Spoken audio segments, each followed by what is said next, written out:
des Landes entre océan et forêt.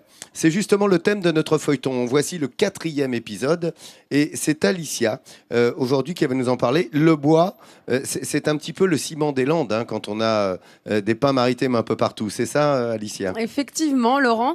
Je vais vous présenter un artisan qui est compagnon du devoir. Artisan, c'est José Valery qui a débuté son activité de charpente en 1990. Fidèle à son éthique, je cite le pin comme un art de vivre, l'entreprise utilise exclusivement le pin des Landes pour ses charpentes traditionnelles et l'ossature de ses murs. Donc je vous propose tout naturellement d'aller faire un petit tour du côté de ces maisons qui font tout le charme de cette belle région. Puis moi je me la joue à la Gencep, je vais profiter du paysage.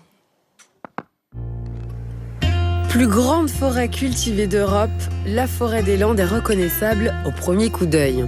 Un arbre fait son identité, le pin maritime. Planté massivement au 19e siècle, sa mission était d'assainir les marécages, de fixer les dunes du littoral et d'apporter à la population une matière première à exploiter. Aujourd'hui, son bois continue d'être utilisé. Et dans son atelier à Rion-des-Landes, le charpentier José Valery en a même fait sa marque de fabrique. Charpente, murs, il travaille le pin pour créer des maisons d'exception. Et il n'y trouve que des avantages. C'est un très beau matériau, il a une très bonne odeur, très bonne couleur, c'est un matériau agréable. Et en plus, c'est un matériau de proximité et qui est tout à fait adapté et conforme au métier de charpentier. José et ses 15 ouvriers fabriquent une vingtaine de maisons par mois. Pour sa matière première, l'entrepreneur se fournit exclusivement auprès des scieries locales. Le charpentier peut s'assurer de la qualité ainsi que de la provenance du pin. Le bois provient de la forêt landaise, donc qui se trouve sur un périmètre d'à peu près 40-50 km à la ronde autour de cette scierie. Le tronc d'arbre abattu est appelé grume. Au cœur de la scierie, il est transformé en fonction des commandes. Débarrassé de son écorce, il va subir différentes découpes. Il faut savoir que seulement 10 à 15% d'un pin maritime sont utilisés pour la construction. Une fois coupé, le bois va sécher durant une semaine. Il est enfermé dans ces structures de tôle chauffée, un peu comme dans un sauna. Une opération qui permet d'éviter les déformations dans le temps. Quand il sort de la scierie, le pin a une couleur or. Avec le temps, il devient roux à l'intérieur des maisons, gris en extérieur. Des caractéristiques visuelles que José apprécie particulièrement. C'est un bois qui a énormément de caractère, par sa couleur notamment, il réagit avec le temps. Et puis au toucher aussi, c'est un bois beaucoup plus lourd, beaucoup plus dense que d'autres bois de construction. Et son dessin aussi naturel, son veinage naturel avec les nœuds crée un décor.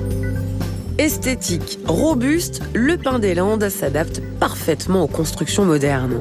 Sur ce chantier, le bois est le principal matériau. Compagnon du devoir et maître artisan, José y apporte sa touche personnelle. Le système constructif, c'est de construire avec des matériaux bruts. On laisse le bois le plus naturel possible. On voit bien les petites rayures, comme ça, ce sont les coups de scie de la scie à ruban. Et c'est très naturel. Ça participe au décor du bois.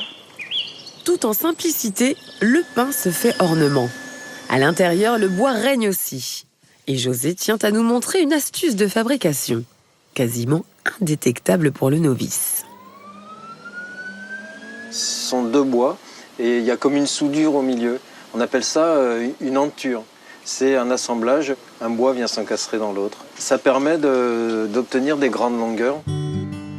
Cette technique sert également à éliminer les défauts du bois. Construite entièrement avec l'arbre local, la maison se fond dans le paysage. Pour le propriétaire, il n'est pas question d'utiliser un autre matériau. Je suis fils d'industriel du pin maritime. Donc, et maintenant sylviculteur, donc je fais pousser du pin maritime et je le vends. Donc il n'y avait pour moi aucune autre alternative que le pin maritime. Solide, peu consommatrice en énergie, les constructions en pin peuvent se révéler parfois étonnantes. Et c'est le cas de la maison de la réserve naturelle du courant du Chai. Ces architectes, Dominique Lébéguéry et Christine Régny, ont souhaité lui donner la forme d'un poisson. Construite il y a 4 ans par l'entreprise de José, elle est tout simplement spectaculaire. Mais extérieur comme intérieur ont demandé beaucoup d'ingéniosité et de savoir-faire. On se retrouve un petit peu comme dans un bateau où chaque pièce de bois est unique et on n'est pas symétrique, contrairement à un bateau où on a la symétrie droite-gauche. Là, on n'a pas la symétrie puisque tout le bâtiment est ovale dans tous les sens. Un challenge architectural dont José n'est pas peu fier. C'est joli, les gens viennent le visiter, et on a souvent des éloges et c'est notre petit jardin secret de charpentier. On a quelques ouvrages, heureusement, dans la vie qui nous font vibrer comme celui-ci. Jouant des formes et du temps, le pain maritime n'a pas fini de régner sur la forêt des Landes.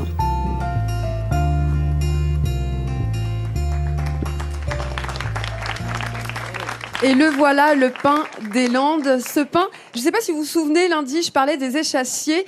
Eh bien, les échasses sont fabriquées principalement à 90% avec le pain des Landes. Et la particularité de ce bois, c'est que sa couleur change au gré des rayons du soleil, un petit peu comme nous, les humains. Et voilà, c'est un beau reportage que nous avons vu. Et moi, je suis très contente puisque, eh bien, je vais finir cette chronique à la Jean-Sébastien en finissant de contempler ce beau paysage. Oh, regarde là comme elle est partie. Et ça, c'est tout Alicia. Voilà, elle est en contemplation. Je ne sais pas si elle va venir goûter la recette dans un petit instant. En tous les cas, merci d'avoir remis le point et l'accent sur cette sylviculture ici même, dans ce beau département des Landes.